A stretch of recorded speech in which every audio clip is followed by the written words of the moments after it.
정부가 수도권에 새 거리두기 체계인 4단계를 적용했습니다. 저녁 6시 이후에 3인 이상 사적 모임을 금지하는 등 사실상 야간 통행 금지 수준의 초강수를 띄웠습니다. 거리두기 격상 소식에 호텔 예약 취소 문의가 빗발치는 등 호텔 여행업계의 한숨이 깊어지고 있습니다.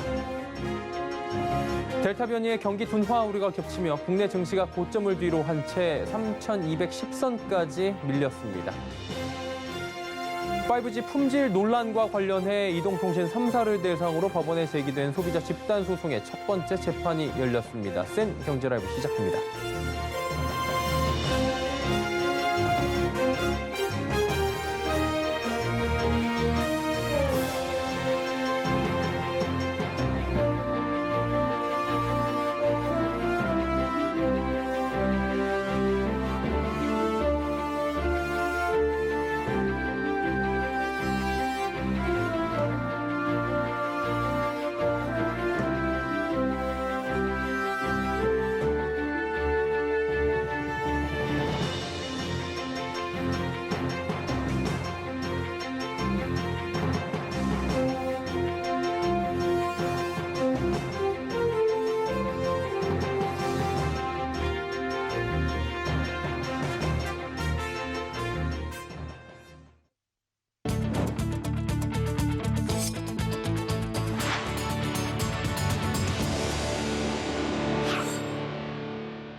시청자 여러분 안녕하십니까? 센 경제라이브 서정덕입니다. 코로나19 확진자 연일 최다 규모로 늘어나고 있습니다. 중앙방역대책본부는 오늘 0시 기준 코로나19 신규 확진자 수가 1,316명을 기록했다고 밝혔습니다. 하루 전보다 41명이 늘어난 수치인데 역대 첫 1,300명대를 기록한 겁니다. 국내 발생자는 1,236명, 해외 유입은 80명입니다. 서울에서 495명이, 경기도에서는 396명이, 인천에선 72명 등 수도권에서 963명으로 집계됐습니다. 수도권 확산세가 점차 비수도권으로 번지고 있고 감염 재생산 지수 역시 지속해서 올라가고 있습니다. 코로나19 확진자가 급증하고 있습니다. 서울에서만 사흘째 1,000여 명을 넘어서고 있는 건데요. 결국엔 정부가 수도권 거리두기 4단계를 적용키로 했습니다. 사실상 야간 통금이나 다름없는 조치인데요. 설석용 기자가 전해드립니다. 정부가 다음 주부터 2주 동안 수도권 거리두기 4단계를 적용한다고 밝혔습니다. 서울에서만 사흘 연속 신규 확진자가 1,000여 명을 넘어서자 정부가 최고 수준의 방역 카드를 꺼낸 겁니다. 김부겸 국무총리는 오늘 정부 서울청사에서 열린 코로나19 중앙재난안전대책본부 회의에서 과감한 결단과 신속한 실행만이 답이라는 판단하에서 정부는 수도권에 새로운 거리두기 4단계를 적용하기로 결정했다고 밝혔습니다. 그러면서 사적 모임 등은 오늘부터 자제해 줄 것을 요청한다고 말했습니다. 4단계에서 사적 모임은 오후 6시 이전에는 4인, 오후 6시 이후에는 2인까지만 허용됩니다. 수도권 거리두기 4단계가 오늘 12일부터 적용됨에 따라 이날부터 11일까지는 이 같은 사적 모임 제한이 공식적으로는 적용되지 않지만 수도권 상황이 심각한 만큼 오늘부터 11일까지도 모임 자체를 자제할 것을 권고한 것으로 풀이됩니다. 김 총리는 또 유흥시설은 집합금지를 유지하고 백신 접종을 마친 분들에 대한 방역 완화 조치도 유보한다며 기존 4단계에 더해 추가적인 방역 강화 조치도 발표했습니다. 이어 최근 확산 조짐을 보이는 수도권 이외의 지자체에서도 거리두기 단계 조정 등 선제적인 방역 강화 조치를 적극 검토해달라며 코로나19 확진자가 연일 최고치를 경신하는 등 방역이 최대 위기에 처했다고 말했습니다. 그러면서 이번 조치로 소상공인과 자영업자 여러분께도 어려움을 드리게 되어 송구스럽다며 피해를 온전히 회복시켜 드리기는 힘들겠지만 정부는 손실보상법에 따라 향후 최선의 지원이 이루어질 수 있도록 하겠다고 약속했습니다.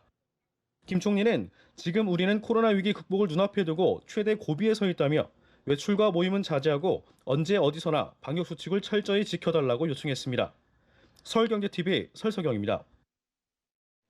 수도권의 사회적 거리두기가 4단계로 격상되며 관광업계가 비상에 걸렸습니다. 백신 접종자 증가와 트래블 버블 추진으로 모처럼 여행 경기에 활력이 돌던 터라 업계가 느끼고 있는 실망감은 더 큰 상황으로 전해지는데요. 호텔들은 거리두기 격상으로 전 객실의 3분의 2만 운영해야 해 자체적으로 일부 예약을 취소해야 하는 상황인데다 각종 연회 예약 취소도 잇따를 전망입니다. 3명 이상 모임 금지로 가족 단위의 여행에 상당한 제한이 생기며 여행사들도 망연자실한 상태입니다.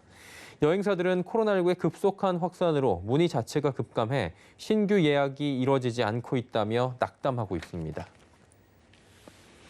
연일 고점을 높여가던 국내 증시, 코로나19 델타 변이 바이러스와 경기 둔화 우려에 휘청거리는 모습입니다. 오늘 코스피는 장중한때 3,200선도 붕괴됐는데요. 한 주간의 증시 흐름 앵커 리포트에서 정리합니다. 연일 최고치를 경신하며 상승 흐름을 보이던 코스피 코스닥 양시장이 조정을 겪고 있습니다. 전일 코로나19 신규 확진자가 1,316명에 이르는 등 최대치를 기록하며 증시 불안감이 커진 겁니다. 국내뿐만 아니라 유럽과 미국 등 주요국에서 코로나19 델타 변이 확진자가 늘고 있는 가운데 일본의 비상사태 선포로 코로나에 대한 경계감이 한층 높아졌습니다. 특히 국제올림픽위원회는 올림픽 기간 내 모든 경기장에서 관중을 받지 않겠다고 밝히며 코로나에 대한 시장의 우려가 높아진 상황입니다. 미국의 고용 회복 속도도 예상보다 더뎠습니다. 현지 시간 8일 미 노동부는 지난주 접수된 실업수당 청구 건수가 37만 3천 건을 기록했다고 밝혔는데 이는 시장 예상치 35만 건을 상회한 수치로 경기 회복 둔화 우려가 다시 제기됐습니다. 이에 이번 주 코스피 코스닥은 각각 1.94%, 0.89%씩 내리며 3,217.95포인트, 1,028.93포인트의 거래를 마쳤습니다. 한 주간 수급 동향을 살펴보면 코스피는 개인만이 매수한 가운데 기관과 외국인이 매도했고 코스닥은 기관이 매도한 가운데 개인과 외국인이 매수하며 지수를 지켰습니다. 삼성전자와 LG전자는 각각 12조 5천억 원, 1조 1,128억 원의 2분기 잠정 영업이익을 발표했습니다. 시장 예상치를 뛰어넘는 깜짝 실적이었지만 주가의 흐름은 여전히 박스권에 갇힌 모습입니다. 코로나19 4차 대유행에 리오프닝 관련주가 하락했습니다. 경제활동 재개 기대감에 좋은 흐름을 이어가던 화장품과 여행, 유통, 면세, 카지노, 항공 등 대다수의 관련 종목들이 직격탄을 맞았습니다. 증권업계는 경제 지표와 기업 실적이 양호한 가운데 코로나19가 리스크로 부각된 상황 속 일시적인 조정과 다소 높은 변동성이 나타날 수 있다고 전망합니다. 다만 경제 위기 자체로 다시 진입할 가능성이 낮아 저가 매수가 유효하다고 판단한다며 단기적으로 수출주와 헬스케어 업종 중심의 대응이 유효하다고 전했습니다. 서울경제TV 서정덕입니다. 삼성전자가 2분기 깜짝 실적 발표에도 불구하고 3거래일 연속 하락하며 다시 7만 전자로 주저앉았습니다. 수많은 개인 주주들은 삼성전자의 반등을 기다리며 애태우고 있는데요. 김수빈 기자가 전해드립니다. 삼성전자는 오늘 전거래일 대비 0.63% 하락한 79,400원에 마감해 이틀 연속 7만 전자에 머물렀습니다.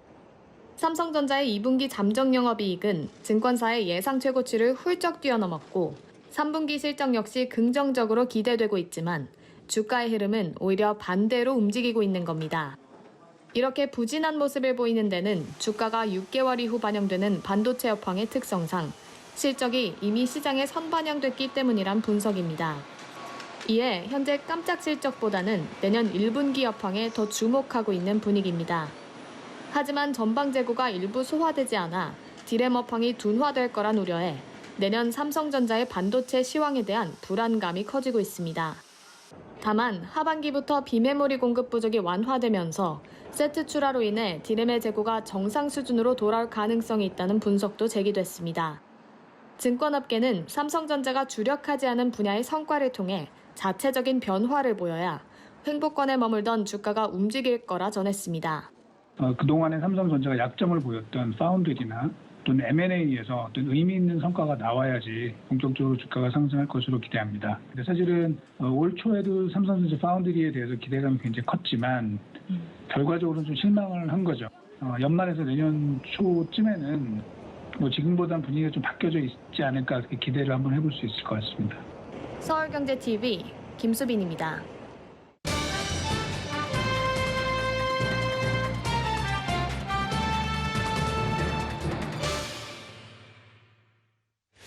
(5G) 이용자들 품질 불량을 이유로 이통 3사의 피해 보상을 요구한 5G 집단 소송이 어제 첫 번째 변론을 시작으로 본격화됐다고 합니다. 첫날부터 피해 입증 여부로 문제가 쏠리며 이 재판이 제대로 이루어지지 않았다고 하는데요.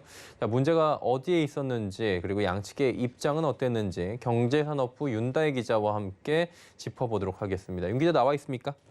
네, 나와 있습니다. 예, 이통 3사 대상으로 5G 집단 소송 첫 번째 재판이 열렸는데 어땠습니까 지금? 네, 한마디로 허무하게 끝난 재판이었습니다. 이번 재판은 5G 가입자 측이 지난 4월 SK텔레콤을 상대로 5G 요금제로 낸 모든 통신비에 위자료 50만 원씩을 청구하는 소송을 내며 이뤄졌습니다. 어제가 5G 이용자 237명이 낸 부당이득 반환 청구 소송 첫 변론이었는데요. 이동통신 3사를 대상으로 제기된 5G 집단 소송 중 처음 열린 재판으로 주목을 받았지만 재판 요건도 못 갖춰서 10분도 채 걸리지 않았습니다. 재판이 10분이면 정말 빨리 끝나고 금방 끝났다라고밖에 안 보이는데 이렇게까지 돼버린 이유가 어디 있습니까? 네, 5G 첫 집단 소송에서 가입자 측의 신뢰가 도마 위에 올랐기 때문인데요. 재판에서 통신사는 5G 가입자들이 어떤 손해를 입었다는 것인지 명확하지 않다고 지적했습니다. 재판부도 이런 주장을 받아들여 소송 참여자의 SK텔레콤 5G 서비스 가입 여부 등을 확인해 서류를 보완하고 양측 주장을 명확히 한 뒤 변론을 재개하겠다고 지시했습니다. 이에 5G 품질 저하로 인한 피해를 어떻게 입증할 것인가가 이번 소송에 달려있을 것으로 보이는데요. 소송 참여자 신뢰가 도마 위에 오른 가입자 측은 이 부분만 보강하면 소송에 문제 없다는 입장입니다. 직접 들어보겠습니다. 우선 소송 참여자 관련해서 소송 위임 관계에 대해서 조금 피고 쪽에서 의구심을 가진 부분들이 있는데요. 저희들이 홈페이지를 통해서 개인정보 제공 동의 및 이 소송에 참여하겠다는 의사를 확인을 하고 저희들이 이 소송 위임을 받아서 진행을 하는 부분들이기 때문에 그것들에 대한 자료를 제출을 하면 이 부분에 대한 문제는 금방 사그라들 거라고 보이고요. 피해 입증 이외에 재판에서는 어떤 이야기가 오고 갔습니까? 네, 이들은 첫 재판에서 주요 내용 고지 의무를 놓고 공방이 있었습니다. 가입자 측은 SK텔레콤이 5G를 LTE보다 20배 빠르다고 소개할 때 속도 지연이나 서비스 불가 지역 등이 있을 수 있다는 설명을 하지 않았다며 계약이 무효라고 주장했습니다. 소송을 당한 SK텔레콤 측은 사전에 통신 불량 가능성을 충분히 알렸다며 책임을 부인했습니다. 통신사는 전기통신사업법이 정한 정보를 성실하게 제공하고 있고 5G 서비스 불가 지역이 있다는 점도 알렸다고 설명했습니다. 예, 5G 이용자들이 지금 많습니다. 재판 결과에 따른 파장이 좀 커질 것으로 보이는데 이 통사들 입장은 어떤 겁니까? 네, 이동통신사들은 소송도 중요하지만 재판 과정에서 나오는 보도들로 인해 5G 서비스에 대한 국민들의 불신이나 오해가 커질까 우려하고 있는데요. 아까 말씀드렸다시피 이번 재판은 10분 정도밖에 되지 않았지만 통신사는 당초 구축 계획보다 3배 이상 빠른 속도로 대규모 투자를 진행해 오고 있다는 점을 강조하기도 했습니다. 통신사에 따르면 새로운 세대의 이동통신 서비스는 전국망 구축에 최소 3년 이상 소요되며 특히 5G는 기존 LTE 대비 고주파 대역을 이용함에 따라 더 많은 투자와 시간이 소요됩니다. 통신 3사는 지난 2년간 17조 9천억 원의 대규모 투자를 집행했으며 이는 2017년에서 2018년 대비 149.3% 증가했고 금액으로는 10조 8천억 원 증가한 수치입니다. 자, 이번 지금 재판이 5G 관련 첫 번째 집단 소송이어서 관심이 집중되고 있는데요. 좀 이른 감이 없긴 한데 이 결과를 예측을 해볼 수 있을까요? 네, 이제 1차 변론이 끝난 상태라서 이 소송이 어떻게 흘러갈지 미지수이지만 내년까지 장기화가 이뤄질 것으로 보이는데요. 사실 통합 품질로 소송을 이긴 사례는 없는 것으로 전해지기 때문에 통신사가 패소할 것으로 예상하는 시각이 많지는 않습니다. 하지만 소송을 제기한 가입자 측은 5G는 기존 통신 서비스와 달리 이 점을 크게 광고했기 때문에 다르다는 입장인데요. 이하나 변호사 얘기 들어보겠습니다.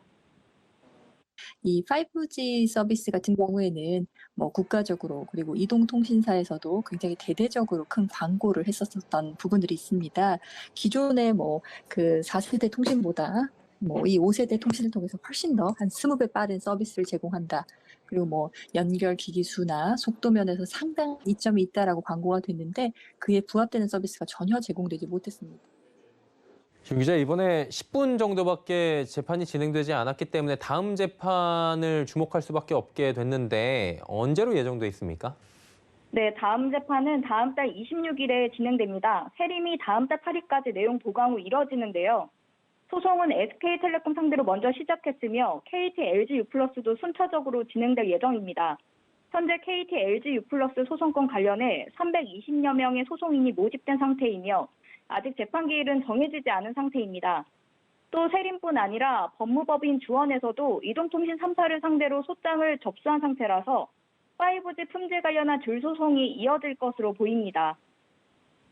예, 5G 집단 소송 관련된 이야기 나눠봤습니다. 경제산업부 윤다혜 기자와 함께했습니다. 고맙습니다. 네, 감사합니다.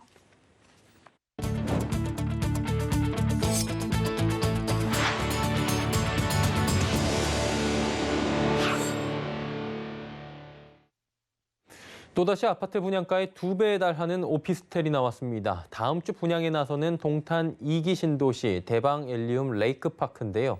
아파트보다 비싼 오피스텔 등장 배경은 무엇인지 지혜진 기자가 알아봤습니다. 오는 14일 청약을 받는 동탄 2기 신도시 대방 엘리움 레이크파크의 분양가는 9억 4,760만 원.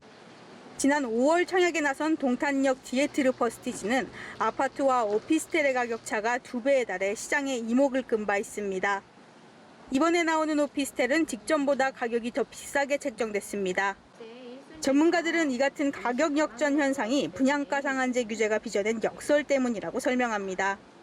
아파트는 건축비와 토지 매입비를 바탕으로 분양가를 산정하는 반면 오피스텔은 이 기준을 적용받지 않기 때문입니다. 건축법 대상의 오피스텔은 분양가 상한제 규제를 덜 받다 보니까 상대적으로 건설사가 수익성 부분을 오피스텔을 통해서 확보하려고 한다 이렇게 평가할 수가 있는 거죠. 다만 전문가들은 가격이 비싼 만큼 투자 시 주의해야 한다고 입을 모읍니다. 시장이 이제 항상 상승할 수는 없으니까 특정 시점에서 시장이 침체되면 사실 비싸게 준 그런 오피스텔들 그런 경우가 가장 먼저 하락기에 좀 취약할 수가 있어요. 서울경제TV 지혜진입니다. 정부가 투기 수요를 원천 차단하기 위해 토지 거래 허가 구역의 최소 면적 기준을 대폭 축소합니다. 주거 지역에선 18제곱미터가 넘는 면적의 토지를 거래하려면 반드시 구청이 허가를 받아야 했지만 앞으로는 6제곱미터로 규제가 강화된 겁니다. 또 공업, 상업지역 최소 면적은 15제곱미터, 기타 지역은 6제곱미터로 각각 축소됩니다. 토지 거래 허가 구역으로 묶이게 되면 기준 면적 이상의 주택과 상가, 토지 등을 거래할 때 기초자치단체장의 허가를 받아야 합니다.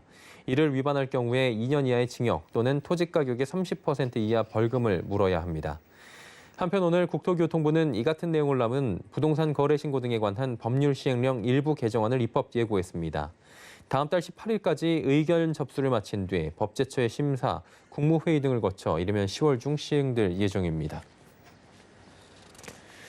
서울 아파트 매수 심리 13주 연속 기준선인 100포인트를 웃도는 것으로 나타났습니다. 오늘 한국부동산원에 따르면 이번 주 서울의 아파트 매매 수급 지수는 105.3포인트를 기록했습니다.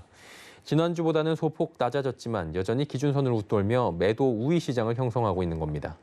강남 3구가 속한 동남권의 매매 수급 지수가 108.2포인트로 가장 높았고 동북권, 서남권, 서북권, 도심권 순으로 그 뒤를 이었습니다. 서울의 모든 권역은 기준선을 넘은 것으로 조사됐습니다. 제네시스 브랜드가 유럽 지역 전략형 차종인 G70 슈팅 브레이크를 세계 최초로 공개했습니다. 제네시스는 영국 웨스트 서식스에서 열린 세계적 자동차 축제 2021 구두드 페스티벌 오브 스피드에 참가해 G70 슈팅 브레이크를 선보였다고 오늘 밝혔습니다. 사냥용 마차에서 유래한 차종인 슈팅 브레이크는 날렵한 외관과 넓은 적재 공간으로 유럽 지역에서 선호도가 높습니다. 지난해 출시한 더 뉴 G70의 트렁크 적재 공간을 확장해 실용성과 역동성이 강조됐습니다. 이 외에도 제네시스는 이번 행사에서 G80와 GV80, G70, GV70 등 유럽 시장에 선보일 5개 차종을 전시하고 전기차 기반 GT 콘셉트카 제네시스 X를 유럽 최초로 공개했습니다.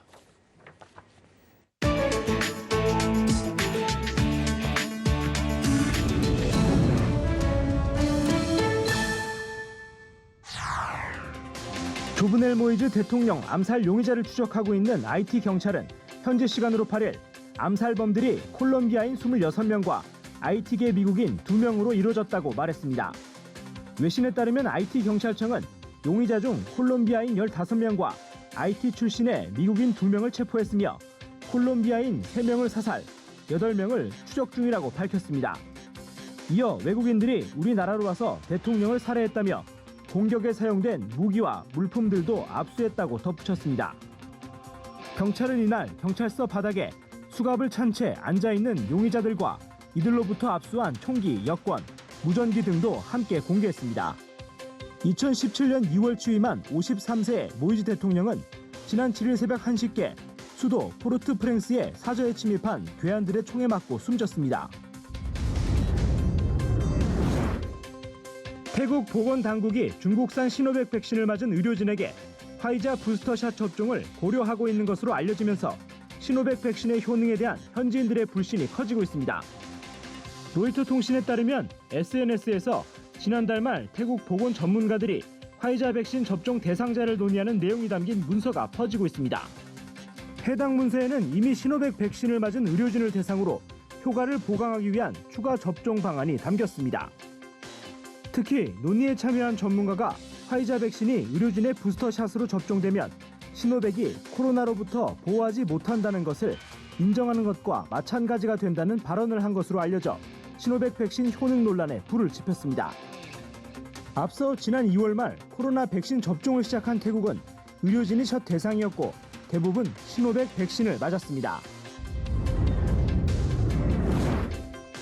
코로나19 영향으로 올해 도쿄올림픽이 사실상 무관중 형태로 치러질 전망입니다. 교도통신 등에 따르면 일본 정부는 도쿄를 포함하는 수도권 경기장을 중심으로 일본 국내 관람객도 들이지 않는 무관중 운영 방침을 확정했습니다. 다만 미야기, 후쿠시마, 이바라키, 시즈오카현 등 4개 지역에선 수용 정원의 50% 범위에서 최대 10,000명까지 입장을 허용하는 쪽으로 결정된 것으로 알려졌습니다. 도쿄올림픽은 도쿄 등 수도권 4개 지역을 비롯한 9개 광역자치단체의 42개 경기장에서 펼쳐집니다. 하지만 대부분 경기장은 수도권 4개 지역에 집중돼 있습니다. 일본 정부는 또 오는 12일부터 내달 22일까지 6주 동안 도쿄 지역에서 4번째 코로나19 긴급 사태를 발효하기로 했습니다. 이는 오는 23일 개회식을 시작으로 내달 8일까지 이어지는 도쿄올림픽 전 기간을 포함합니다. 중국 정부가 야생 자이언트 판다의 개체수 증가에 따라 판다의 위협 정도 등급을 낮춘 것으로 전해졌습니다. 베이징일보 등 현지 매체에 따르면 중국 생태환경부 자연생태보호국은 야생 자이언트 판다 개체수가 1,800여 마리에 이른다며 위협 정도 등급을 멸종 위기종에서 취약종으로 낮췄다고 밝혔습니다. 이어 자이언트 판다뿐만 아니라 동북 호랑이와 동북 표범, 아시아 코끼리, 따오기 등 일부 희귀 멸종 위기종도 개체수가 눈에 띄게 증가했다고 설명했습니다. 베이징일보는 중국의 생물 다양성 보호와 생태 복구에서 이룬 성과를 일정 정도 보여준다면서 자연 생태가 체계적으로 완전하게 보호되고 야생동물 서식 환경이 효과적으로 개선됐다고 평가했습니다.